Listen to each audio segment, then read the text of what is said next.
me, Zion Williamson, Ben Simmons making their return to the floor, picking up early in the first quarter.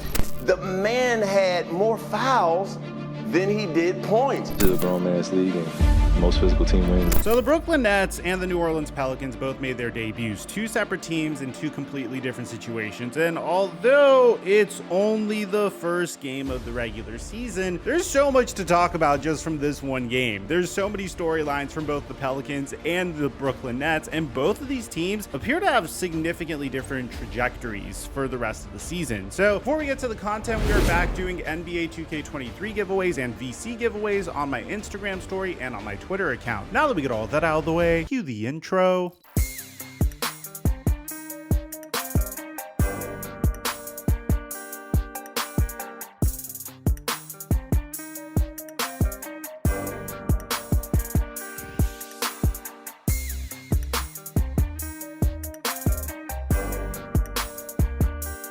Ladies and gentlemen, it's been a very long and difficult summer, but the wait is officially over because NBA basketball is officially back. So kick off the season with DraftKings Sportsbook, which is today's video sponsor and an official sports betting partner of the NBA. New customers can take any $5 bet and get $200 in free bets if they win. Plus, with same game parlays, you can combine multiple bets from the same game to give yourself a shot at even bigger winnings all season long.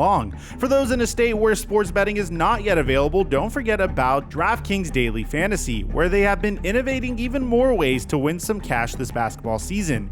DraftKings has been around for a while, so you know your funds are safe and can be withdrawn whenever. So download the DraftKings Sportsbook app, use promo code TheFlightMike, and place a $5 bet on any team to win, and if the bet wins, you could get up to $200 in free bets when you use my promo code TheFlightMike. And thank you, DraftKings, for today's sponsorship.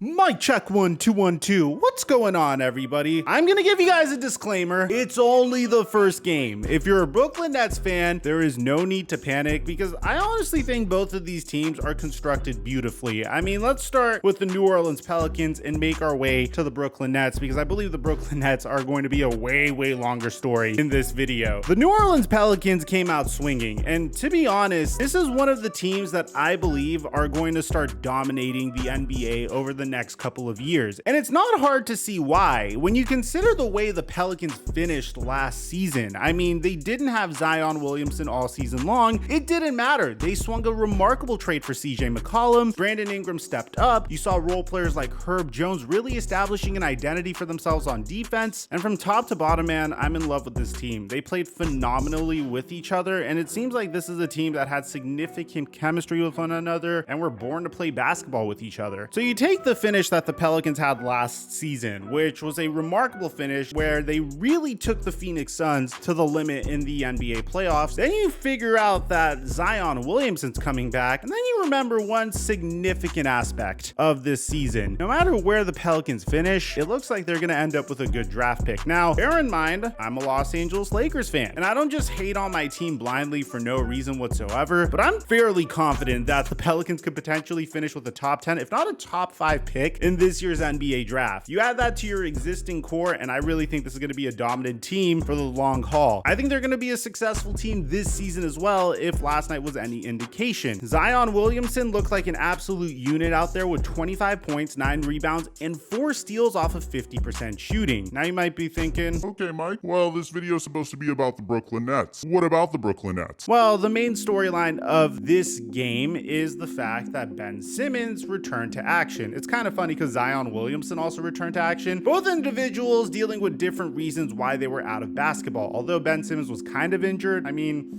I don't want to get into that. Zion Williamson's been dealing with weight issues, foot issues, and a very grueling rehabilitation that kept him out of the game for 533 days. Ben Simmons, on the other hand, was dealing with mental difficulty in regards to getting back to the game, primarily because he was perceived as way too soft in his final series versus the Atlanta Hawks with the Philadelphia 76ers. When the Philadelphia 76ers didn't have empathy for him and his situation, he held out until he got traded. Since James Harden wasn't enjoying his time in Brooklyn, Brooklyn took the opportunity to trade James Harden for Ben Simmons, and that's how he ended up in Brooklyn. But despite the Nets wanting him to make his debut for them during the tail end of their series versus the Boston Celtics last year, Ben Simmons, despite being available, he opted to sit out. Now, after an entire offseason of soul searching, working on his craft, and I don't know, airballing jump shots during press opportunities, Ben Simmons finally made his debut versus the New Orleans Pelicans. Now, again, disclaimer, it's the very first game of the season. I am not going to judge Ben Simmons based upon this performance at all whatsoever, although I do expect him to try to play this type of role with the Brooklyn Nets this upcoming season. The Brooklyn Nets didn't bring Ben Simmons in because of his offensive ability. They brought him because he plays really good defense. But the problem is it didn't seem like they ran the game through Ben Simmons. Ben Simmons is a phenomenal playmaker, no matter how much you want to meme him. His problem is obviously shooting and scoring for the most part. The main way he gets his baskets is through transition or just through cuts to the basket. And there's nothing wrong with that, but it does result in some problems if you decide to add additional players that are defense first, offensively challenged players on the roster, on the court at the same time as Ben Simmons. A good example of this was when Nick Claxton was on the floor during the same exact time as Ben Simmons. During the first 12 minutes that they were on the floor with one another, the result was 14 points and 9 turnovers. So it was pretty freaking bad to see both of them on the court. Ultimately, Ben Simmons finished off with a really bad start to his season. I mean, his total statistical output was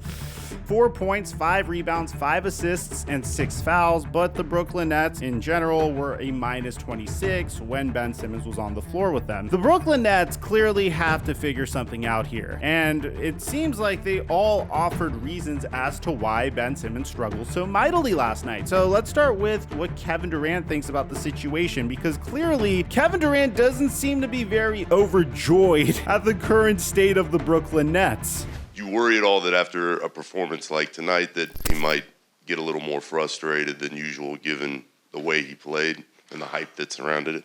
He's a veteran. You know, we got a long season ahead of us. We got 81 more of these. And it's going to be plenty of other games. We all don't have great games. That's just the nature of our job.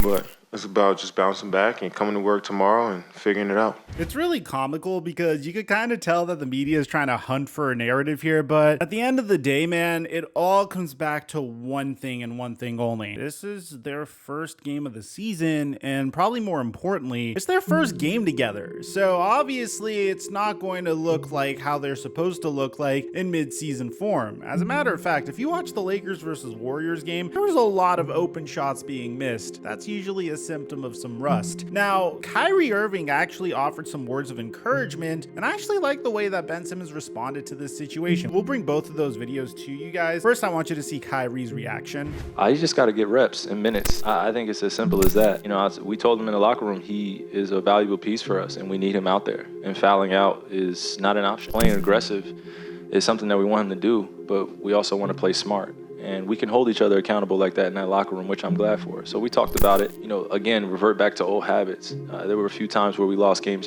last year, and I could just feel our spirit just down. And when we lose games, obviously there are things that we want to correct, but we don't want to lose this way, which is beating ourselves up and not doing the things that we know that the game deserves. So it seems like Kyrie Irving is holding Ben Simmons accountable, and I wanted you to know the only narrative that is actually worth mentioning for this upcoming year, the only thing that you should be concerned about if you're a Brooklyn Nets fan is if things behind the scenes begin to melt down a little bit. Kyrie Irving's a free agent this offseason, and there was already a chance that he was going to leave last offseason. When you also consider the fact that Kevin Durant demanded a trade shortly after Kyrie Irving opted into his player option, there's a chance that Kyrie Irving leaves if the Nets don't have a successful season this upcoming season, especially with those Lakers rumors that I'm really hoping are true because we could use every little bit of help that we could get. It's just worth mentioning. That's the only thing that I can think of that could sabotage the Brooklyn Nets, but I've said this multiple times in the offseason. I'll say it again. The Nets did a remarkable job constructing their roster for this upcoming season, even despite all the distractions that they faced in the offseason. I mean, despite Kevin Durant demanding a trade and Kyrie Irving potentially leaving or opting out, the Brooklyn Nets decided that they are going to do whatever it takes to add additional role players and some depth to help this team in the long run. So gone are players like Blake Griffin and income players like TJ Warren and Royce O'Neal. And for that reason and that reason alone, take it from a guy whose team has no depth at all whatsoever, I'm very optimistic that the Brooklyn Nets are going to have a very successful season. Now, here's something else you should be optimistic about. Ben Simmons didn't have a woe is me approach. He didn't seem depressed like he was during his final game against the Philadelphia 76ers. As a matter of fact, he was all smiles and he took the whole situation very positively. He even held himself accountable and cited what he felt like the reason was for his lack of success and why he fouled out so quickly. I mean, look at this man's face as he gives this answer and tell me that this isn't an individual that is happy in the situation that he's in and is motivated to improve for the next game. Were you expecting to get those calls? Yeah, I gotta tone it down.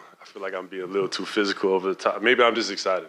My first game, so. I mean, to that point, maybe do you see any difference in the way officials were calling before your layoff versus now? Is there Since a year ago? Yeah. I remember. I kind of had little issues with Trey when I was guarding Trey. I couldn't be as physical, but I'm also trying to set a tone within our team and be that physical guy. But some questionable ones, some I knew were fouls, but it's also just reading, who I'm guarding, where to be. It's a faster game, it's regular season now, so we got to turn it up. But so I want you to understand the significance of this. Ben Simmons said one thing in that interview that's very important. I'll play it again. Set a tone within our team and be that physical guy. Setting the tone defensively for the team. I don't like doing this, but for lack of a better way of explaining it, Ben Simmons is trying to be the Draymond Green of the team. Now, I don't think he's going to be trash talking and punching his teammates in the face, but it's really important to have that defensive enforcer that sets the tone on defense. Clearly, Ben Simmons isn't in the game for the money. Clearly, Ben Simmons isn't capable of being the face of the Brooklyn Nets, at least not yet. But maybe Ben Simmons could be the guy that the Brooklyn Nets depend on to lock down the opposing team's best player. That's the main reason they traded for him. They didn't need another isolation scorer like James Harden. They needed someone that could at least slow down Giannis Antetokounmpo and give 100% effort defensively and make the right plays in transition. That's what Ben Simmons brings to the Brooklyn Nets, and it seems like he is embracing that role and he's excited to play that role because that's what he's good at doing. Personally, I am very optimistic about this team. I'm just gonna give it to you guys straight. I am excited to see how the Ben Simmons experiment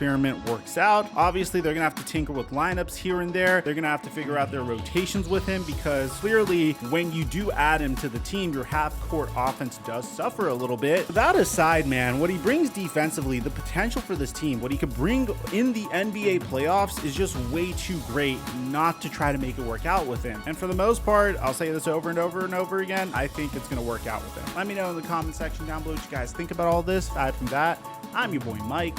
I'm dropping our mic until our next upload.